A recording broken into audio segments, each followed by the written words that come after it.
Hi నమస్తే, welcome to KK news. KK news Telangana ప్రజలారా, ఈ రోజు నుండి కేకే న్యూస్ ఛానల్లో రోజు మార్నింగ్ న్యూస్ జరుగుతుంది.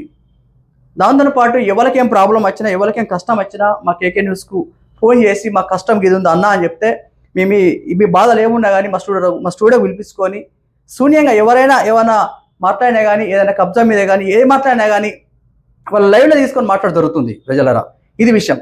ఇక మనకు సబ్జెక్ట్ వెళ్ళిపోతే ఈరోజు లక్ష్మి మేడము డైలీ మనకు మార్నింగ్ న్యూస్ అందించడానికి మన ముందు ఉంటుంది. కావున ఆమె పేపర్ చదువుతుంటుంది. దాంతో పాటు ఏమైనా విశేషాలు ఉంటే, ఏమన్నా వేరే మాటలు ఉంటే మనం చెప్పుడు జరుగుతుంది. నమస్తే, వెల్కమ్ టు కేకే న్యూస్. నమస్తే తెలంగాణ. ఈరోజు చూసినట్టయితే టింగ్ టింగ్ వెయిటింగ్. ఆదివారం అర్ధరాత్రి నుంచి రైతు భరోసా డబ్బులు ఖాతాలో పడతాయని, సెల్ ఫోన్లు మోగుతాయని సీఎం రేవంత్ చెప్పిన నేపథ్యంలో పెట్టుబడి సాయం జమ చేస్తారో చెయ్యరోనని రైతులు ఎదురు చూస్తూ ఉన్నారు. రుణమాఫీ కాకపోవడంపై విన్నవించుకునేందుకు జగిత్యాల కలెక్టరేట్కు వచ్చిన లక్ష్మీపూర్ రైతులు ఇలా భరోసా మెసేజ్ల కోసం తమ ఫోన్లు చెక్ చేస్తూ కనిపించారు. ఇప్పుడు చూసినట్టయితే చూడండి, ప్రతి ఒక్క రైతు కూడా రైతు భరోసా పడుతుందో లేదో అని చెప్పేసి తమ మొబైల్స్ ని చెక్ చేసుకుంటా ఉన్నారు. కానీ ఇప్పటి వరకు కూడా రైతు భరోసా అనేది పడలేదు. కాబట్టి దాని గురించి వాళ్ళు కలెక్టరేట్కి వచ్చి ప్రశ్నిస్తా ఉన్నారు. మాకు ఎందుకు ఇవ్వలేదు, ఇస్తారా ఇవ్వరా అనే టెన్షన్ లో వాళ్ళందరూ కూడా ఉన్నారు. వీళ్ళందరూ మొబైల్ దానికోసం నిలబడ్డరు, అంటే మనకు రైతు బంధు పడుతుందని. ఇది ప్రజలారా, తెలంగాణ ప్రజల రైతన్నలారా, మీకు అందరికి అర్థం కావాలి ఏమవుతుంది అనేది. ఈరోజు మనము గతంలో బీఆర్ఎస్ గవర్నమెంట్ ఉన్నప్పుడు ఏ రైతన్న ఒక్కసారన్నా ఇట్లా ఫోన్ పట్టుకొని చూసి రైతుకోతే చూడండి, ఎంతమంది కూర్చొని చూడండి. ఇగో ఇంతమంది రైతు బిడ్డలు కూర్చున్నారు. రైతులు మంచిగా ఉంటే తెలంగాణ ప్రజలు 5 ఏళ్ళు మనం నోట్లో పోతాయి అని తెలుసు, మనం అన్నం తింటాం. అవునా కదా? మరి రైతులే బతుకులకి ఇట్లుంటే పరిస్థితి ఏంది? ఏం చేస్తున్నారు గవర్నమెంట్? కాంగ్రెస్ గవర్నమెంట్ వచ్చిన తర్వాత ఎన్నో ఆశలు చెప్పిర్రు, ఎన్నో కథలు చెప్పిర్రు, ఎన్నో స్టోరీలు చెప్పిర్రు. ఏమైందే? రైతు బంధు లేదు, ఏం లేదు, రైతు బీమా లేదు, ఆడిబిడ్డ పెళ్లి అయితే తులం బంగారం అన్నారు, ₹1,00,000 కట్నం అన్నారు, ఏం దిక్కేం లేదు, ఇవ్వాలి లేదు. ఇక దాంతో పాటు ఇప్పుడు కొత్తగా ఎలక్షన్ వస్తుంది. మనకు గ్రామాలలో ఎలక్షన్ జరుగుతాయి త్వరలో. ఈ సర్పంచ్ ఎలక్షన్ల విషయంలో ఇందిరమ్మ ఇళ్ళని పెట్టుడు జరిగింది. ఇందిరమ్మ ఇళ్ళ విషయంలో కూడా ఈరోజు ఆత్మహత్య చేసుకున్నాడు పెద్ద మనిషి. ఇందిరమ్మ ఇల్లు రాలేదని ఆత్మహత్య, జాబితాలో పేరు లేదని ఉరివేసుకున్న యువకుడు, కాల్వ శ్రీరాంపూర్ మండలం కిష్టంపేటలో ఘటన, లిస్టులో కొడుక్కి పేరు రాలేదని ఆగిన తండ్రి గుండె, ఖమ్మం రూరల్ మండలం తెల్దార్పల్లిలో విషాదం, ఒకే ఇంటి నంబర్పై 4గురికి ఇండ్లు మంజూరి, జనగామలో కలెక్టరేట్కు ఇంటి యజమాని ఫిర్యాదు, నాకు ఇందిరమ్మ ఇల్లు రాకపోతే నిన్ను చంపేస్తా, పంచాయతీ కార్యదర్శికి కాంగ్రెస్ కార్యకర్త బెదిరింపు. ఇప్పుడు చూసినట్టయితే ఒకే ఇంటి నంబర్పై 4గురికి ఇల్లు ఇవ్వడం జరుగుతూ ఉంది. అంటే పేరు అనేది మెన్షన్ అయిందంట. కాకపోతే కొడుక్కి ఇల్లు రాలేదని చెప్పేసి తండ్రి టెన్షన్ వల్ల గుండాగిపోయింది. ఇలాంటి పరిస్థితులు మనం ఎన్నో చూస్తూ ఉన్నాము. ఎందుకు అసలు ఇల్లు ఇస్తామంటున్నారు, పేర్లు ఇస్తున్నారు, కానీ ఎవరికి ఇవ్వట్లేదు. అలాంటి ఇవ్వనప్పుడు ప్రామిస్లు అనేది ఎందుకు చేస్తూ ఉన్నారు? ఇవ్వను అని చెప్తే ఆశ పెట్టుకోరు కదా. ఇప్పుడు ఆశ పెట్టుకొని వస్తుందేమో, ఇల్లు వస్తుందేమో అనే హోప్తో ఉన్న ప్రజలకి ఇలాంటి విషయాల ద్వారా హార్ట్ అటాక్లు అనేది తెచ్చుకుంటా ఉన్నారు. ఇప్పటికైనా సరే ప్రభుత్వం కళ్ళు తెరిచి ఎవరైతే అర్హులు ఉన్నారో వాళ్ళకు మాత్రమే ఇల్లు కేటాయించండి. మీరు ఎంక్వైరీలు చేయండి, ఆల్రెడీ చేస్తూనే ఉన్నారు. చేసి ఎవరైతే అవసరమో వాళ్ళకే ఇవ్వండి. ఎవరైతే మీ పార్టీకి సంబంధించిన వాళ్ళు ఎవరైతే ఉన్నారో వాళ్ళందరూ కూడా బెదిరిస్తా ఉన్నారు. కానీ ఇలాంటివి జరగకుండా చూసుకోవాలని చెప్తా ఉన్నాము. చెప్పండి సార్. తెలంగాణ ప్రజలరా, రైతన్నలారా, దాంతో పాటు రైతన్నలు కానీ ఎవరైతే మన తెలంగాణ ఆడబిడ్డలు కానీ, తెలంగాణ అక్కలు కానీ, అన్నలు కానీ, అయ్యా మీకు అందరూ చేత దండం పెడతా, మీరు చచ్చిపోకుర్రి. మీకు ఇందిరమ్మ ఇల్లు రాలేదా, చచ్చిపోకుర్రి అన్న, మీకు దండం పెడతా. మేము అందరూ చెప్తున్నాం. మళ్ళా ఇందిరమ్మ ఇల్లు అనేది వస్తాయా రావా గోల్మాల గోవింద, అదంతా ఒక సుత్తి మాటలు అని, తుపాక మాటలు అవన్నీ, లొట్టబీసి మాటలు అవి. ఇవన్నీ ఎందుకంటున్నాంటే చూడరావు చనిపోయాడు, ఒక ఇల్లు 4గురట. ఎందుకు వాస్తవానికి నిజం చెప్పాలి, నిన్న కూడా మనం మాట్లాడాము. ఇలా ఇందిరమ్మ ఇల్లు అనేది ఒక జిల్లాల జాగా చూపెట్టి ఇక్కడ 10 ఎకరాల, 100 ఎకరాల, 50 ఎకరాల, 30 ఎకరాల ఇక్కడ భూ పూజ అవుతుంది, ఇక్కడ కొబ్బరికాయ కొట్టినాము, ఇక్కడ ఓపెనింగ్ అని అది చూపెట్టలేదు. దాంతో పాటు మండలం కానీ గ్రామం కానీ ఏడ చూపెట్టిరయ్యా? ఎందుకు బాగా చేస్తున్నారు? అన్యాయంగా బలైపోతున్నారు. తౌట్ల మన షాటన ఉనకబోసి కుక్కలకు కొట్లాడి పెట్టినట్టున్నది ఈ పంచాది. ఒక్కొక్కరికి ఉన్నోనికే డబుల్ బెడ్రూమ్. గతంలో మన గతంలో మన బీఆర్ఎస్ గవర్నమెంట్లో చూసుకున్నట్టయితే కొంతమందికి ఇచ్చారు. ఎవరికి ఇచ్చారు? 10 ఎకరాల భూమి ఉన్నోనికి డబుల్ బెడ్రూమ్ వచ్చింది. 20 ఎకరాల భూమి ఉన్నోనికి డబుల్ బెడ్రూమ్ వచ్చింది. గరీబానికి రాలే అయ్యా. ఇది నమ్మరు. ఫస్ట్ మనం నేర్చుకునేది ఏంటంటే ప్రజలారా, ఫస్ట్ మీకు అర్థం కావాలి. ఇప్పుడు ఇదే సేమ్ పరిస్థితి ఇందిరం ఇల్లు కూడా ఉన్నోనికి ఒక న్యాయం, లేనుకొక ఒక న్యాయం జరుగుతుంది. మళ్ళీ చెప్తున్నా, ఉన్నోనికి ఒక న్యాయము, లేనుకొక న్యాయం. ఇది పరిస్థితి. మీరు అనవసరంగా మేము చచ్చిపోతాము, ఉరి పెట్టుకుంటాము, పుర్ల మంది అవుతాం అయ్యా అని మీరు దాకూరి. అదంతా వేస్ట్ ముచ్చట. మీరు ఎప్పుడు నమ్మాలి తెలుసా? తెలంగాణ ప్రజలారా, అక్కలారా, అన్నలారా, మాడిబిడ్డలారా, మీరు మంచిగా చెప్తే వినండి. ఈ గీడ ఈ ఊళ్ళో ఈ జిల్లాలో గీడ భూమి చూపెట్టినాం, భూమి పూజ అయింది. ఇవి ఈ మండలంలో అందరికీ ఇక్కడ అలర్ట్ అవుతున్నాయి, ఇక్కడ వస్తున్నాయి. అప్పుడు నమ్మురి.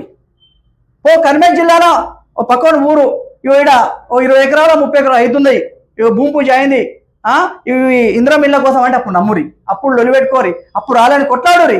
ఇదంతా ఒక రాజకీయము. ఈ ఇందిరం ఇళ్ళ విషయంలో మనకు ఇప్పుడు ఏమవుతుందంటే సర్పంచ్ ఎలక్షన్ వస్తున్నాయి. దాని విషయంలో మిమ్మల్ని మభ్య పెట్టడానికి ఇదంతా ఒక డ్రామా. అటు ఇటు దింప వరకు ఎలక్షన్ టైం వస్తుంది. ఇంకో 3.5 అయితే ఎలక్షన్ టైం అవుతుంది. ఇప్పుడు 15 నెలలు అయింది కావచ్చు కాంగ్రెస్ గవర్నమెంట్ వచ్చి. ఒక 15 ఇంకో 3.5 అయిపోతుంది. ఈ 3.5 ఏం చేస్తారు వీళ్ళు? ఈ పేపర్ దింపుడు, ఆ పేపర్ దింపుడు, ఈ పేపర్ ఆ పేపర్ దింపి టైం ఎలక్షన్ టైం వస్తుంది. మళ్ళీ మీరు గెలిస్తేనే మేము మళ్ళీ స్టార్ట్ చేస్తాము. అప్పుడు ఇందిరం ఇల్లు జాగ్రత్త చూపిస్తే స్టార్ట్ అవుతుంది. ఇక్కడ ఓళ్ళని గొర్రెలు చేస్తుర్రు, పబ్లిక్ని జనాలను గొర్రెలు చేస్తుర్రు. దీనిపైన ఎవరు మాట్లాడరు. ఏ సోషల్ మీడియా మాట్లాడది, ఏ టీవీ ఛానల్ మాట్లాడరు, ఎలక్ట్రానిక్ పెద్ద ఛానల్ మాట్లాడాయి. ఎవరైనా గట్టిగా మాట్లాడితే వాళ్ళు మీ కేసులు, దాడులు. ఎవరైనా డబుల్ బెడ్రూమ్ గురించి మాట్లాడిన లొల్లే, రైతుల గురించి మాట్లాడిన లొల్లే, ఇందిరం ఇళ్ళ గురించి మాట్లాడిన లొల్లే. వాళ్ళకి ఏదైనా ఏది మాట్లాడినా వచ్చేది మనకే. ఆకు పోయి ముళ్ళు ఆకు మీద వచ్చిన ప్రాబ్లం మనకే. ఇది పరిస్థితి. ఇది జరుగుతుంది అయ్యా. మీరు అనవసరంగా మీరు చచ్చిపోకూరి. ఇవన్నీ ఉట్టి ముచ్చట్లు మీ ప్రాణం మీద తీసుకోకూరి. ఇప్పుడు అధికారులు లేకుండా వార్డ్స్లో ఎందుకు మీటింగ్లు పెడుతున్నారండి? అధికారులు ఎవరు ఉండట్లేదు, వాళ్ళు లేకుండా మీటింగ్లు పెడుతున్నారు. ఏమన్నా అంటే మీకు ఆల్రెడీ ఇల్లు శాంక్షన్ అయింది అని చెప్తున్నారు. ఎవరైతే శాంక్షన్ అయిందో ఆ పర్సన్ అక్కడ ఉండరు, ఎవరో పర్సన్కి నంబర్స్ అనేది ఇస్తా ఉన్నారు. అసలు అదేంటి? ఇప్పుడు పబ్లిక్ అందరూ కూడా మాకు ఇల్లు వచ్చింది కానీ మాకేం నంబర్స్ రాలేదు. ఆ నంబర్లు గోల్ ఏంటి ఇప్పటి వరకు అర్థం కాలేదు. ప్రతి ఒక్కరు కూడా తెలుసుకోవాల్సింది ఒకటే, మనకే వచ్చేది ఉంటే అది ఫ్రాంక్ట్గా మనకైతేనే వస్తుంది. కానీ ఎవరు కూడా ఆ హోప్లో ఎవరు ఇవ్వట్లేదు. కాబట్టి ప్లీజ్ నమ్మకండి, వచ్చినప్పుడు మాత్రమే ఇది మనది అనుకోండి. ప్లీజ్ టెన్షన్స్ మాత్రం పెట్టుకోవద్దు ఎవరు కూడాను. ధరలు పెరిగిపోయాయి చూడండి. ఇప్పుడు రైతు ఒక పక్క రైతు భరోసా పడలేదని ఒక పక్క గోలగోల చేస్తూ ఉంటే రేట్లు కూడా పెరిగిపోయాయి. పల్లి ధరపై లొల్లి. అచ్చంపేట మార్కెట్ కార్యాలయంపై రైతులు జరిపిన దాడిలో అంగీచిరిగి మార్కెట్ కమిటీ చైర్మన్ భర్త, ధ్వంసమైన ఆఫీస్ ఫర్నిచర్. మద్దతు ధరపై బగ్గుమన్న అన్నదాతలు. ఒక్క రోజులోనే 3,000 ధర తగ్గడంపై ఆగ్రహం. అచ్చంపేట మార్కెట్లో ఫర్నిచర్ ధ్వంసం. సెక్రటరీతో పాటు చైర్పర్సన్ భర్తపై దాడి. ఇప్పుడు చూసినట్టయితే రేట్లు పెంచాల్సిందే, రేట్లన్నీ కూడా తగ్గిపోయాయి. ఇప్పుడు వాళ్ళు ఎవరికి చెప్పుకోవాలో కూడా అర్థం కాని పరిస్థితిలో ఉన్నారు రైతులందరూ కూడాను. పరిస్థితి ఏంటంటే రేట్లు పెరుగుడు కానీ తగ్గుడు కానీ ఇదంతా చూడండి. కుర్చీలు వల్ల కొడుతూ లొల్లి పెట్టుకుంటారు, గేటు కూడా పంచాయతీ అవుతుంది. ఈ రకంగా అధికారం లేకుండా కానీ ఆడ ఏం పని, ఏమవసరం వీళ్ళకు వాడు పోవడానికి ఏమవసరం? పల్లి రేటు ఒక్కసారి 3,000 తగ్గించారు. రైతన్నలు కష్టపడి ఈరోజు మనం ఇంతకుముందు చెప్పుకున్నాము, వాళ్ళు బాగుంటే మనం బాగుంటామని. ఒక్కసారి 3,000 పల్లి మీద తగ్గిస్తే ఎన్ని కోట్ల రూపాయలు మిగులుతున్నారు అన్నట్టు. ఎవరన్నా 3,000 రూపాయలు తగ్గుతుందా? ఇంకా 2,000 3,000 పెరుగుతుందా? పెరగాలి కదా. ఒక పంట 10 ఎకరాలు వేయాలంటే ఎంత పెట్టుబడి కావాలి, ఎన్ని లక్షల పెట్టుబడి కావాలి, మరి ఎక్కడ పోవాలి? కొన్ని కోట్ల రూపాయలు నష్టం కదా. ఒక కింటకు 3,000 తగ్గినాయంటే కొన్ని లక్షల రూపాయల స్కామ్ అది. మరి మన రేవంత్ రెడ్డి గవర్నమెంట్ కానీ, మరి మిగతా ఎమ్మెల్యే కానీ, ఎంపీలు కానీ, మంత్రులకు కానీ కనిపిస్తలేదు ఇది మరి ఇంత అన్యాయం కనిపిస్తుంది చూడు. రైతులు రైతులు రైతులు మా రైతులు అంటారుగా, ఏడనయ్యా మీ రైతులు ఇదా రైతు పొట్ట కొట్టుడు 3,000 రూపాయలు 3-4 వేలు పెంచన్నా 3,000 దించారు, కొన్ని లక్షల రూపాయలు కొన్ని లక్షల కోట్ల రూపాయల నష్టం. అది ఈ రకంగా జరుగుతుంది పరిస్థితి. మేం చేస్తున్నాం అంటారు, ఏం చేస్తున్నారు మీరు? పెట్టుబడులను మించి కాంగ్రెస్ కట్టుకథలు. ఈ సిపాయిలు తెచ్చిన పెట్టుబడులను చూసి మనకు అజీర్త అయిందంట, మన ఈనోలు తాగాలంట. కాంగ్రెస్ వాళ్ళు పెట్టిన హోర్డింగ్లను చూసి నవ్వాలో ఏడవాలో అర్థం అవుతలేదు. రేవంత్ రెడ్డి పెట్టుబడులు తెచ్చేది తక్కువ, ప్రచారం చేసుకునేది ఎక్కువ. దావోస్ నుంచి 1,78,000 కోట్ల రూపాయల పెట్టుబడులు తెస్తే రేవంత్ రెడ్డికి సన్మానం చేస్తాం. కేటీఆర్ గారు మాట్లాడుతూ ఉన్నారు. ఇది వాస్తవమే, మన కేటీఆర్ గారు చెప్పేది వాస్తవమే. నిజం చెప్పాలంటే ఇప్పుడు కొన్ని సోషల్ మీడియాలు అనద్దు, వాళ్ళ పేరు కూడా తీయదు, చెప్తున్న పేరు చెప్పాను. పొద్దున్న లేస్తే మళ్ళా పాత కథ లాగానే కేసీఆర్, కేటీఆర్, హరీష్ రావు ఆ పంచాయతీ లేకపోతే వేరే పంచాయతీ ఇట్లాంటి ఇప్పుడు ఇక్కడ ఇగో ఇవన్నీ ఉన్నాయి పంచాయతీలు. ఇదో రైతుది, ఇగో మన ఇంద్రబాబు ఇల్లు గురించి చనిపోయాడు. ఈ రకంగా ఇక్కడ మొత్తం లైన్ కొద్ది కూర్చున్నారు పెద్ద మనుషులు, అయ్యలు, తండ్రులు, అన్నలు అందరు కూర్చున్నారు.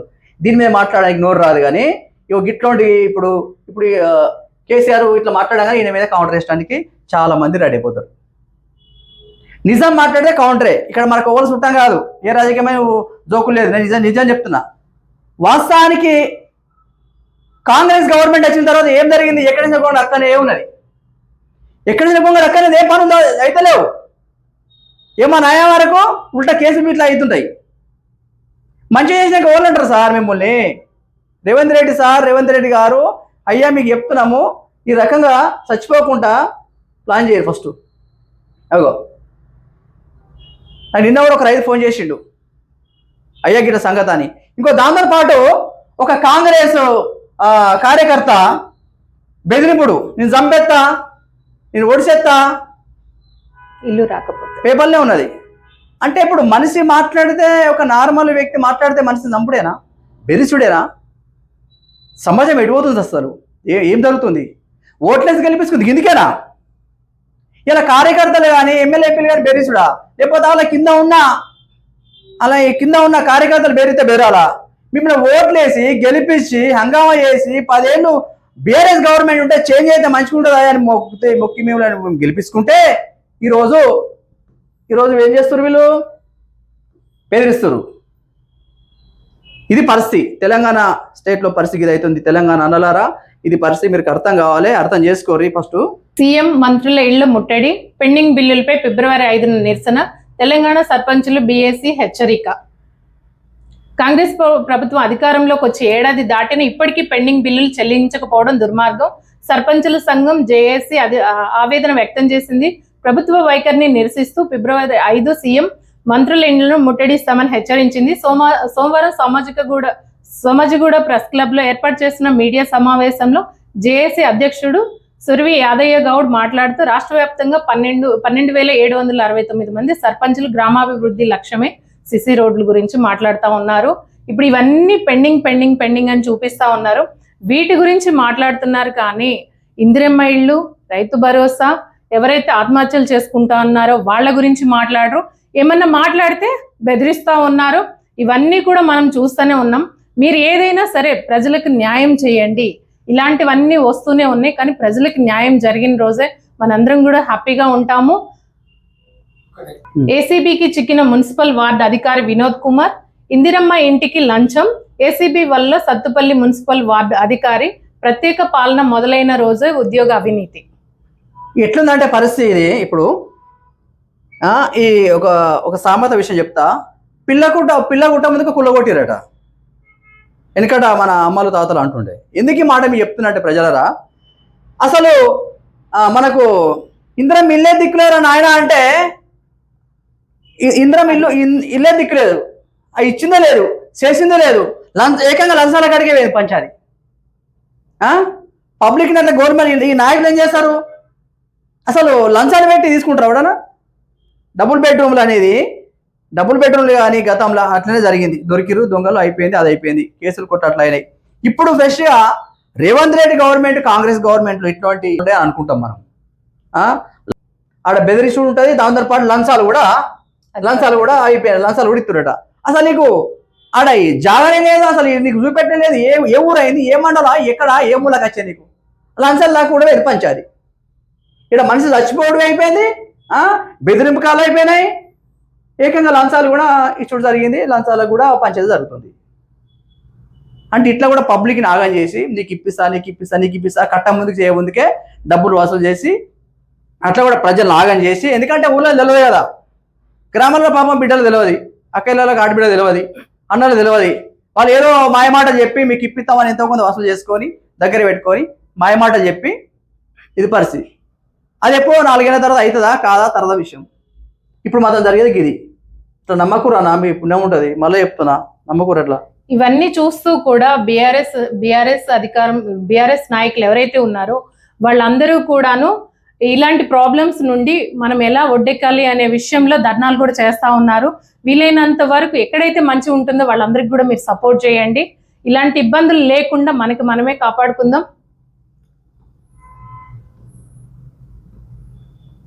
ప్రభుత్వ హాస్టల్లో విద్యార్థి మృతి, మరి ఇన్ని జరుగుతున్నాయి, పిల్లల హాస్టల్లో కూడా పిల్లలు చనిపోతా ఉన్నారు, వాటి గురించి మాత్రం ఏమీ లేదు.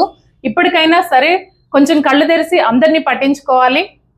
వాస్తవానికి తెలంగాణ ప్రజలారా, మన బిడ్డలు కానీ మన కొడుకులు కానీ ఈరోజు గవర్నమెంట్ హాస్టల్లో చదువుకుంటారు.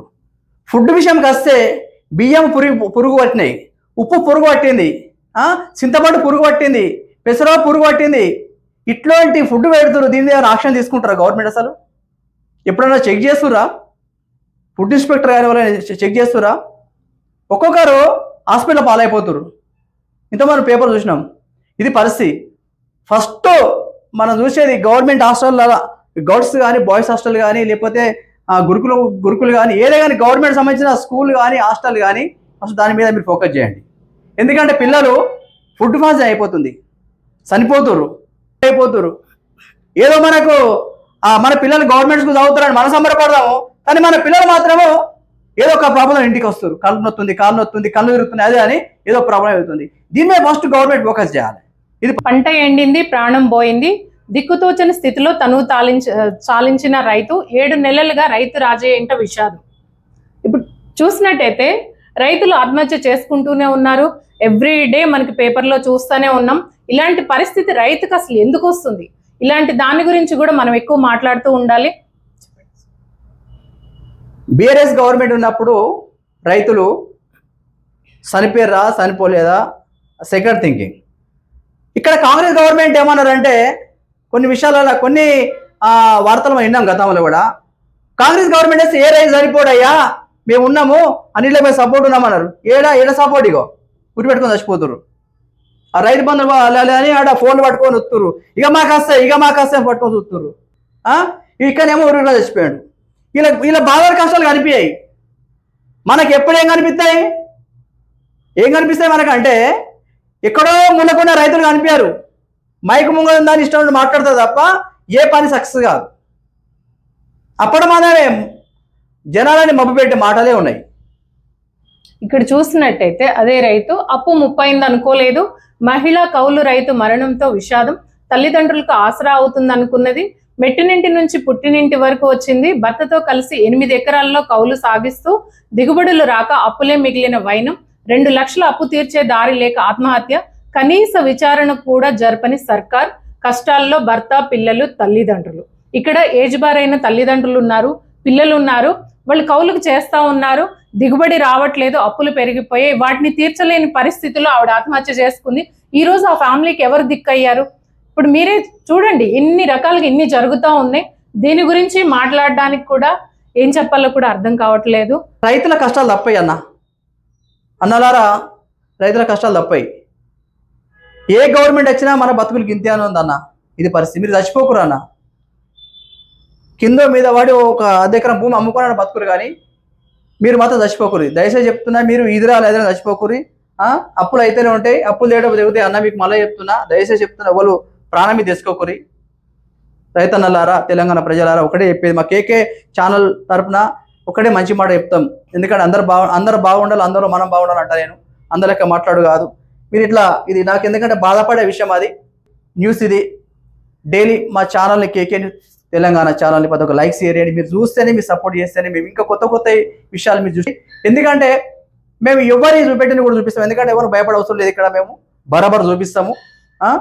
అది విషయము. ప్రతి ఒక్క లైక్స్ చేయండి. Thank you. కేకే న్యూస్ ద్వారా ఎన్నో విషయాలను మేము షేర్ చేస్తూ ఉంటాము. మీ అందుబాటులో మీ చుట్టుపక్కల ఎలాంటి ఇష్యూ ఉన్నా కూడా మాకు కాల్ చేసి ఇన్ఫార్మ్ చేస్తే మేము దాని గురించి కూడా మాట్లాడుతూ ఉంటాము. మేము ఎక్కడ భయపడాల్సిన అవసరం లేదు.